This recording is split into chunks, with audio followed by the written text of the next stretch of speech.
नमस्कार, India voice देख रहे हैं आप। आपके साथ मैं हूं स्वीटी दीक्षित। बुलेटिन की शुरुआत करेंगे महत्वपूर्ण जानकारी के साथ। देश 2 अक्टूबर को राष्ट्रपिता महात्मा गांधी की 154वीं जयंती के मौके पर राष्ट्रपिता से लेकर कई दिग्गज नेता जो है राष्ट्रपिता की श्रद्धांजलि देने के लिए पहुंचे। राष्ट्रपति से लेकर कई दिग्गज राजघाट पे पहुंचे और महात्मा गांधी को श्रद्धांजलि दी। हम आपको 6 तस्वीरें दिखा रहे हैं। पहली तस्वीर राष्ट्रपति द्रौपदी मुर्मू की, दूसरी तस्वीर है उपराष्ट्रपति जगदीप धनखड़ की, तीसरी तस्वीर प्रधानमंत्री नरेंद्र मोदी और चौथी तस्वीर जो है लोकसभा अध्यक्ष ओम बिरला। पांचवी तस्वीर की बात की जाए तो मल्लिकार्जुन खड़गे आपको पांचवी तस्वीर में नजर आ रही हैं। छठी तस्वीर दिल्ली के उपराज्यपाल वीके सक्सेना की है, जिन्होंने आज गांधी जयंती के मौके पर राजघाट पहुंचकर बापू को श्रद्धांजलि दी। तो बापू को श्रद्धांजलि देने के लिए तमाम दिग्गज यहां पे पहुंचे हैं। राष्ट्रपति भी यहां पे गए हैं, पीएम मोदी भी राष्ट्रपिता को श्रद्धांजलि देने के लिए पहुंचे हैं और ऐसे में ये तस्वीरें आप तक पहुंचा रहे हैं। 6 तस्वीरें राजघाट की है, जहां पे बड़े दिग्गज नेता पहुंचे हैं श्रद्धांजलि अर्पित करने के लिए महात्मा गांधी को। चूंकि आज 154वीं जयंती है महात्मा गांधी की और ऐसे में तमाम बड़े नेता पहुंचे हैं सुबह सवेरे श्रद्धांजलि अर्पित करने के लिए।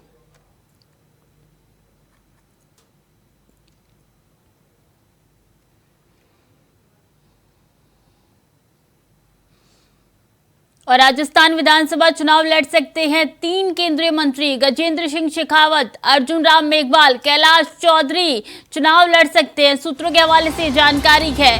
बीजेपी केंद्रीय चुनाव समिति का ये फैसला आया है। छत्तीसगढ़ में भी मध्य प्रदेश वाला फॉर्मूला अपनाने की तैयारी में अब बीजेपी है। सूत्रों के हवाले से यह अहम जानकारी आप तक पहुंचा रहे, जहां 3 ऐसे केंद्रीय मंत्री हैं जो कि चुनाव लड़ सकते हैं। गजेंद्र सिंह शेखावत, अर्जुन राम मेघवाल भी चुनाव लड़ सकते हैं। कैलाश चौधरी का भी नाम निकल के सामने आ रहे हैं। और देखिए एमपी में भी यही फॉर्मूला अपनाया गया, जहां कृषि मंत्री को मैदान में उतारा गया और विधानसभा का चुनाव लड़ने के लिए। और ठीक यही फॉर्मूला राजस्थान में भी अब बीजेपी अपनाने वाली है, क्योंकि बीजेपी कोई भी इस बार ऐसी चूक नहीं करना चाहती जिससे राजस्थान की कुर्सी जो है उनके हाथों से चला जाए, सत्ता की कुर्सी उनके हाथों से चली जाए। और इसीलिए अब एमपी का फॉर्मूला भी राजस्थान में अपना रही है भारतीय जनता पार्टी।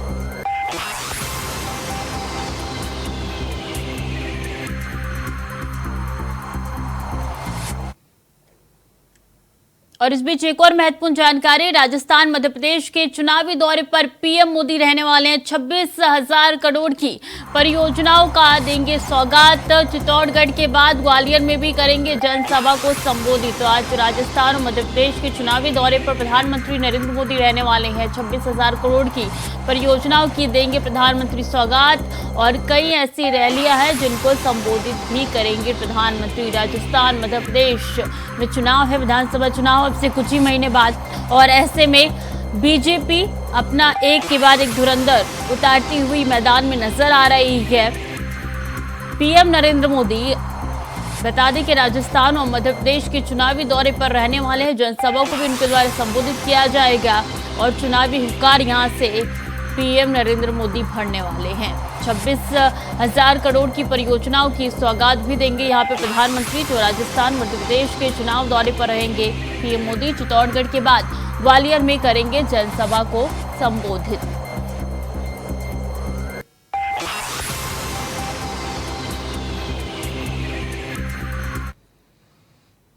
और केंद्र सरकार के खिलाफ दिल्ली में टीएमसी का प्रदर्शन। अभिषेक बनर्जी की अगुवाई में 2 दिवसीय प्रदर्शन।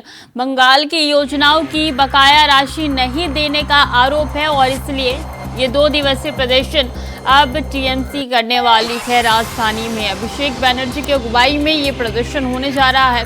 2 दिवसीय प्रदर्शन होगा। बंगाल की योजनाओं में पैसे बकाया ना देने का आरोप लगाया गया है और इसको लेकर ही ये प्रदर्शन होगा। दिल्ली में अभिषेक बनर्जी की अगुवाई में प्रदर्शन होने जा रहा है। तो अभिषेक बनर्जी की अगुवाई में प्रदर्शन होगा। बंगाल की योजनाओं की बकाया राशि नहीं देने का आरोप लगाया है और केंद्र सरकार के खिलाफ दिल्ली में टीएमसी अब प्रदर्शन करने वाली है।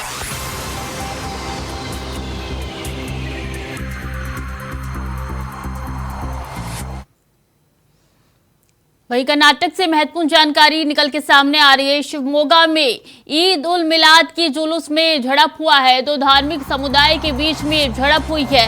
बता दें कि घरों पर पथराव के बाद ये हिंसा भड़की है। कई लोग घायल हो चुके हैं। इलाके में धारा 144 लागू की गई है। तो दो धार्मिक समुदाय के बीच में झड़प हुई है। कर्नाटक में घरों पर पथराव के बाद हिंसा भड़की है, जिसके बाद से धारा 144 लागू कर दी गई है। शिवमोगा में ईद उल मिलाद की जुलूस के दौरान ये झड़प हुई है, जहां की तस्वीरें आप तक पहुंचा रही हैं। दो धार्मिक समुदाय के बीच में झड़प हुई है और ऐसे में माहौल काफी तनावपूर्ण अब शिवमोगा में नजर आ रहा है। इसलिए धारा 144 लागू कर दी गई है ताकि हिंसा और ना भड़के। तो ऐसे में बीती रात देखिए किस तरीके से यहाँ पे झड़प हुई है। दो समुदाय के बीच में पुलिस प्रशासन मौके पर मौजूद है और इस पूरे हिंसा को काबू करने की कोशिश यहाँ पे पुलिस द्वारा की गई थी रात को। अभी बता दें कि धारा 144 इलाके में लगा दी गई है।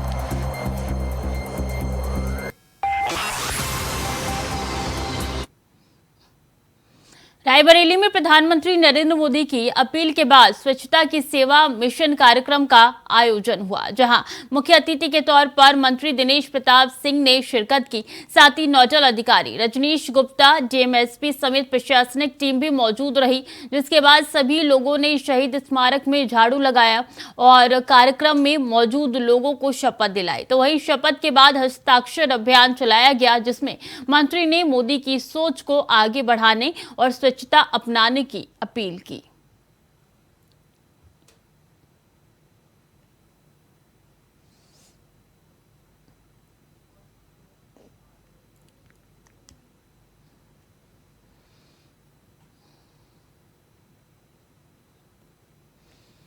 लखीमपुर खीरी के नीमगांव क्षेत्र में प्रेमी ने अपनी प्रेमिका की बहन की हत्या कर दी। बता दें कि 4 दिन पहले प्रेमी अपनी प्रेमिका से मिलने उसके घर पहुंचा, लेकिन प्रेमिका से मिलने के दौरान प्रेमिका की छोटी बहन जाग गई। उस दौरान प्रेमी युवक ने अपनी प्रेमिका की छोटी बहन को मौत के घाट उतार दिया, जिसके बाद परिजनों ने शव को बिना पोस्टमार्टम अंतिम संस्कार कर दिया।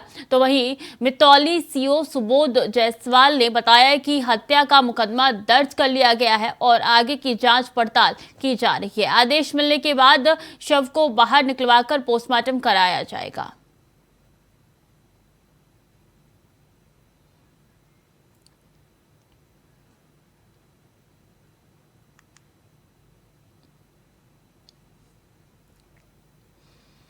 और बैतूल में डिप्टी कलेक्टर निशा बांगरे, जो कि अंबाला से भोपाल तक न्याय पदयात्रा कर रही है। यात्रा के दौरान उन्होंने बताया कि हमें यात्रा को रोकने के लिए कहा जा रहा है। अज्ञात लोगों द्वारा हमें जान से मारने की धमकी भी दी जा रही है। साथ ही कहा है कि पुलिस भी हमारी न्याय पद यात्रा को रोकने के लिए महत्वपूर्ण भूमिका निभा रही है।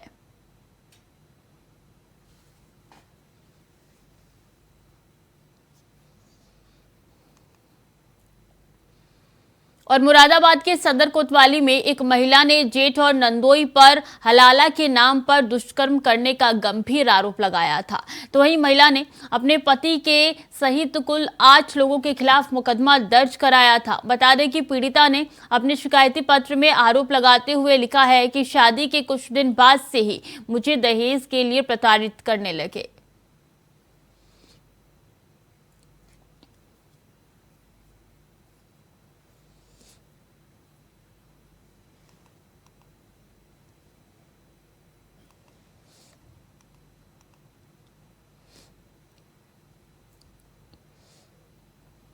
दिल्ली सरकार और एमसीडी डीडीए तीनों के खिलाफ रविवार को दिल्ली के जंतर मंतर पर 365 ग्राम प्रधानों ने धरना प्रदर्शन किया। साथ ही गांव में प्रॉपर्टी टैक्स को कम करने की बात की। उसी दौरान ग्राम प्रधानों ने कहा है कि मालिक हक दो या टैक्स फ्री करो। अगर ये नहीं कम किया तो आने वाले समय में नेताओं को नुकसान भुगतना पड़ेगा। एक मुद्दे की, एक गांव की, एक जाति की लड़ाई नहीं है। ये लड़ाई किस तरीके से आप लोगों का प्यार और सहयोग है और अपने हक और अधिकार की लड़ाई है। दुनिया की कोई ताकत दिल्ली बिहार। तो आईएसआईएस का संदिग्ध आतंकी शहनवाज गिरफ्तार हो चुका है। दिल्ली पुलिस ने शहनवाज को गिरफ्तार किया है। शहनवाज उर्फ सैफी उजमा पर 3 लाख का इनाम था। न सिर्फ शहनवाज बल्कि इसके 2 और साथी हैं जिसकी तलाश में लगातार दिल्ली पुलिस लगी हुई थी। एनआईए की तरफ से भी लगातार रेड मारी जा रही थी। अब देखिए, शहनवाज उर्फ सैफी उजमा पर 3 लाख का इनाम था, वो गिरफ्तार हो चुका है और आईएसआईएस का संदिग्ध आतंकी है शहनवाज, जो कि गिरफ्तार अब हो चुका है। तो महत्वपूर्ण जानकारी आप तक पहुंचा रहे हैं। शनिवार से लगातार रेड चल रही थी। एनआईए को यहाँ पे मुखबिर की सूचना मिली थी, मुखबिर से, कि संदिग्ध आतंकी जो है दिल्ली में छुपे हुए हैं, जिसके बाद से लगातार रेड मारी जा रही थी एनआईए की तरफ से। अब देखिए, गिरफ्तार हो चुका है आईएसआईएस का संदिग्ध आतंकी शहनवाज। दिल्ली पुलिस ने शहनवाज को गिरफ्तार किया है। बता दें कि लगातार इनकी खोजबीन की जा रही थी। पुणे में जो आतंकी हमला हुआ था उनमें इनका नाम था ना सिर्फ शहनवाज बल्कि 2 और इसके साथी है जिसका नाम था, जो कि गिरफ्तार हो चुका है। तीनों के ऊपर 3 लाख का इनाम घोषित किया गया था। एक साथी गिरफ्तार हो चुका है, 2 की तलाश अभी भी लगातार की जा रही है। शहनवाज को गिरफ्तार कर लिया है दिल्ली पुलिस ने। दिल्ली पुलिस और एनआईए की सहयोग से शहनवाज गिरफ्तार हो चुका है। शहनवाज उर्फ सैफी उस्मा पर 3 लाख का इनाम घोषित किया गया था, जो कि अब पुलिस की गिरफ्त में है।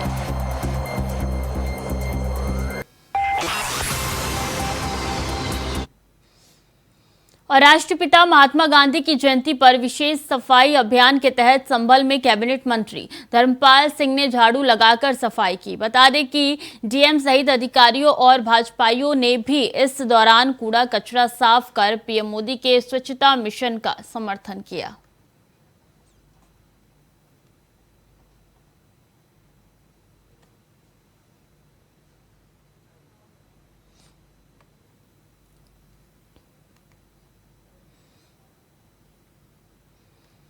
पूरे देश में स्वच्छता अभियान के लिए 1 अक्टूबर को 1 घंटे के लिए स्वच्छता के लिए श्रमदान का आयोजन किया गया। बता दें कि गांधी जयंती के अवसर पर स्वच्छता सेवा अभियान को लेकर हजारीबाग जिले में उत्साह का माहौल बना हुआ है। तो वहीं बीएसएफ, सीआरपीएफ, स्वयंसेवी संस्था, राजनीतिक दल और नगर निगम की ओर से जगह जगह स्वच्छता अभियान चलाया गया। बीएसएफ कैंप मेरू के जवान ने प्रधानमंत्री नरेंद्र मोदी के आह्वान पर विशेष श्रमदान किया। उसी दौरान बीएसएफ के आईजी ने बताया कि इस पूरे अभियान में 1000 से अधिक जवानों ने श्रमदान किया। सीआरपीएफ 22 बटालियन के जवान ने झील परिसर की भी सफाई की।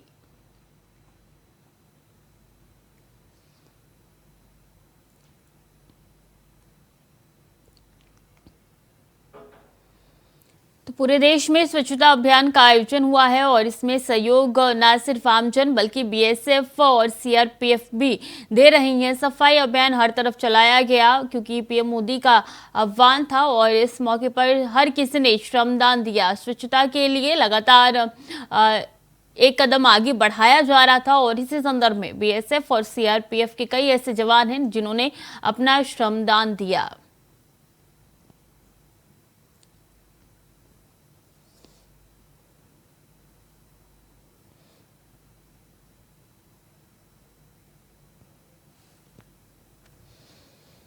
अमरोहा के गांव डिडौली में नाले से गला हुआ एक शव बरामद हुआ है, जिसके बाद शव को नाले से निकालने में पुलिस जुट गई है। बता दें कि मौके पर भारी पुलिस बल मौजूद है, लेकिन शव की शिनाख्त नहीं हो पाई है। तो वहीं शव मिलने से इलाके में हड़कंप मच गया है।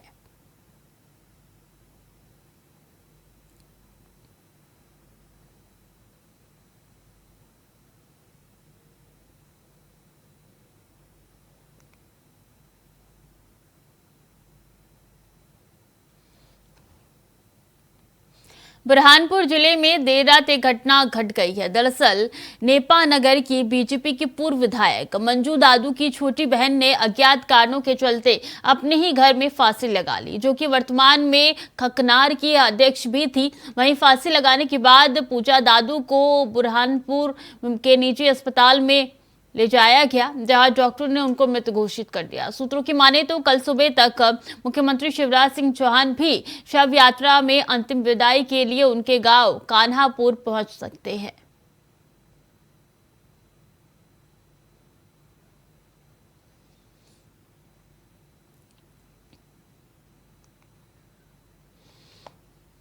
तो बता दें कि हजारीबाग का ये मामला है जहां फांसी लगा ली गई है और पुलिस ने पोस्टमार्टम करा दिया है। अंतिम विदाई होगी जिसमें शिवराज सिंह चौहान भी पहुंच सकते हैं। सूत्रों के हवाले से ये खबर है।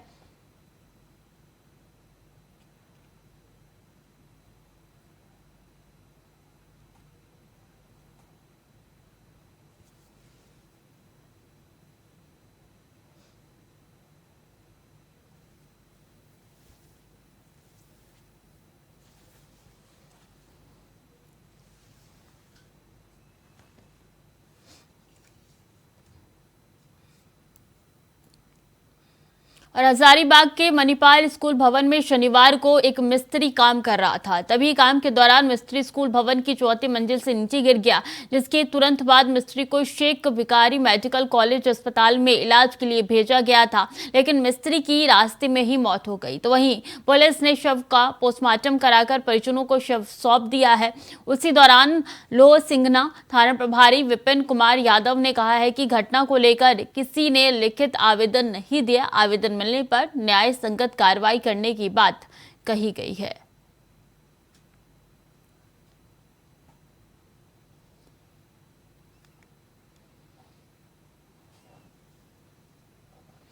तो अस्पताल ले जाते वक्त युवक की मौत हो गई। हजारीबाग का ये पूरा मामला है जहां मिस्त्री काम कर रहा था, चौथी मंजिल से गिर गया। काम करते वक्त आनन फानन में अस्पताल ले जाया गया, जहां डॉक्टर ने मृत घोषित कर दिया। पुलिस का कहना है कि अभी तक कोई न्याय के लिए आवेदन प्राप्त नहीं हुआ है। जैसे ही आवेदन मिलेगा आगे की कार्रवाई की जाएगी।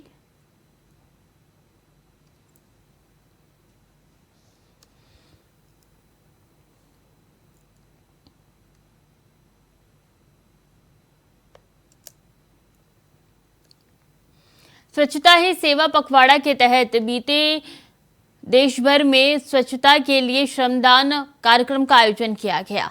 पीएम मोदी के नेतृत्व में विशेष स्वच्छता अभियान की शुरुआत की गई। लखनऊ में भी 1 घंटे के लिए सशक्त सीमा बल यानी कि एसएसबी हेडक्वार्टर में विशेष स्वच्छता पखवाड़े के तहत सफाई कार्यक्रम का आयोजन किया गया। उसी दौरान डिप्टी इंस्पेक्टर जनरल एसएसबी ने बताया कि स्वच्छता के लिए 1 घंटे का श्रमदान उस श्रृंखला की कड़ी है। पीएम नरेंद्र मोदी ने 2014 से ये शुरू किया था, जिसके अवसर अब देखने को मिल रही हैं, जिसके असर भी अब नजर आ रहे हैं। आज पूरा देश इसमें योगदान दे रहा है। स्वच्छता के लिए हमारे जवानों ने भी बहुत काम किया है।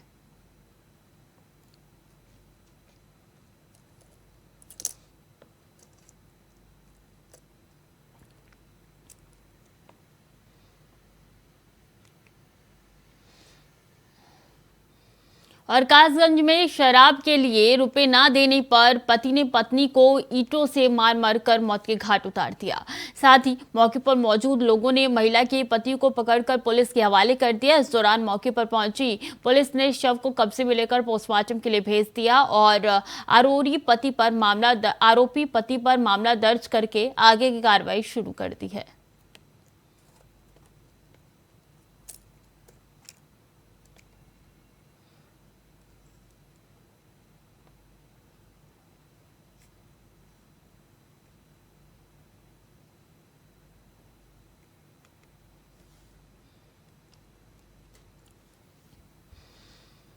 जनता और पुलिस के बीच की दूरी को कम करने के उद्देश्य से पुलिस अधीक्षक पीतांबर सिंह खेरवार की अध्यक्षता में संवाद कार्यक्रम का आयोजन किया गया। इस दौरान पुलिस अधीक्षक पीतांबर सिंह खेरवार ने कहा है कि जनता और पुलिस के बीच की दूरी को कम करने के लिए कार्यक्रम को शुरू किया गया है। साथ ही उन्होंने कहा है कि कोई भी पदाधिकारी आपकी बात नहीं सुनता है तो मेरे फोन पर किसी भी समय सूचना दर्ज कर सकते हैं। मेरे द्वारा जनता की शिकायत और समस्याओं पर कार्रवाई सुनिश्चित करने का हर संभव प्रयास किया जाएगा।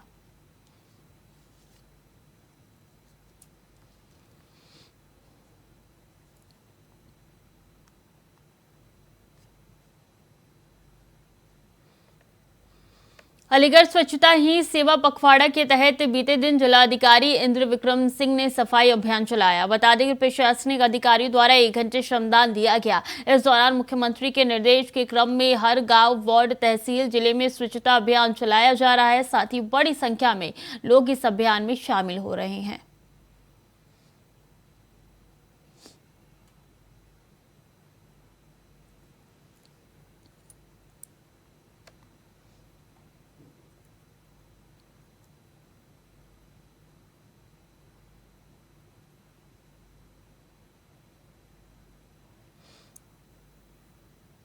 बिजनौर में बिलाई मिल गन्ना सेंटर लगाए जा रहे हैं, तो वहीं गन्ना सेंटर का किसानों ने विरोध कर दिया है।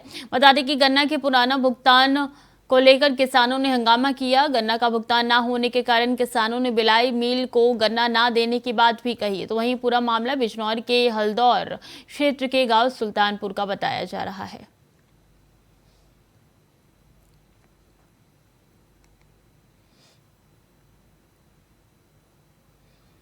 गाजियाबाद में चोर पूरी तरीके से बेखौफ हो चुके हैं और बिना पुलिस की परवाह किए चोरी की वारदात को अंजाम दे रहे हैं। बता दें कि पूरा मामला थाना विजयनगर इलाके का है, जहां चोरों ने मकान का ताला तोड़कर लाखों की चोरी की वारदात को अंजाम दिया और फरार हो गए। बताया जा रहा है कि निजी काम से बाहर पीड़ित गया हुआ था, जिसके बाद उनके भाई ने मकान के ताले टूटने की सूचना दी। तो वहीं घटना सीसीटीवी कैमरे में कैद हो गई है। हालांकि पुलिस को सीसीटीवी फुटेज सौंप दी गई है और पुलिस ने मुकदमा दर्ज करके सीसीटीवी के आधार पर चोरों की शिनाख्त करने में जुट गई है।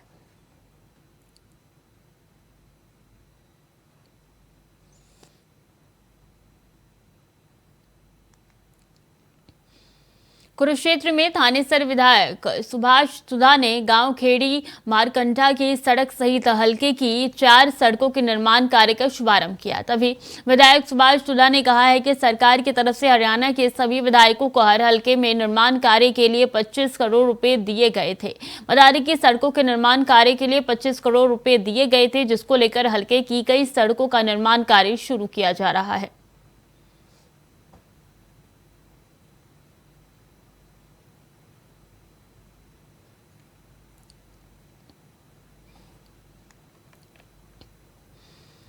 और प्रधानमंत्री नरेंद्र मोदी के जन्मदिन से महात्मा गांधी के जन्मदिन तक सेवा पखवाड़ा के अंतर्गत स्वच्छता अभियान चलाया गया। तो वहीं प्रदेश सरकार के परिवहन राज्य मंत्री दया शंकर सिंह के नेतृत्व में सहारनपुर रेलवे स्टेशन पर बीजेपी नेताओं ने सफाई अभियान चलाया। बता दें कि परिवहन मंत्री दया शंकर सिंह ने पत्रकारों से बातचीत करते हुए कहा कि लोकसभा चुनाव में भारतीय जनता पार्टी 80 की 80 सीटों पर विजयी होगी। साथ ही इंडिया गठबंधन के सवाल पर भी उन्होंने कहा कि इंडिया गठबंधन भ्रष्टाचारियों का गठबंधन है।